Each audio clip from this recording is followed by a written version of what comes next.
ஒரு போயிங் 747 விமானத்தை புதுசாக வரைஸ்தால் அந்த பெயிண்ட் எடை ஏறக்குறைய 600 முதல் 1200 பவுண்ட் வரை இருக்கும். எந்த மாதிரி பெயிண்ட் பயன்படுத்துறாங்க எப்படி போடுறாங்கன்னதை பொறுத்துதான் இந்த எடை மாறும். ஒரு 747 விமானத்தின் மொத்த பரப்பு சுமார் 2000 முதல் 3000 சதுர அடி இருக்கும். இந்த பெயிண்ட் ரொம்ப சிறப்பானது. உயரத்தில் விமானம் போகும்போது வானிலை மாறுதல்கள், குளிர், வெப்பம் எல்லாவற்றையும் தாங்கிக்கும். பெயிண்ட் தேய்ஞ்சி போனா அதனால் எரிபொருள் அதிகம் செலவாகும். அதான் நிறுவனங்கள் எடை குறைந்த லேசான பெயிண்ட்களை தேர்ந்தெடுக்கும். விமானம் அழகாகவும் இருக்கணும், எடையும் கூடாது.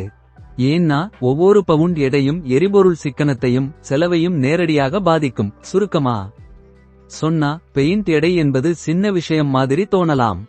ஆனா விமான நிர்வாகத்திலும் செலவு கட்டுப்பாட்டிலும் இதுக்கு ஒரு பெரிய பங்கு உள்ளது.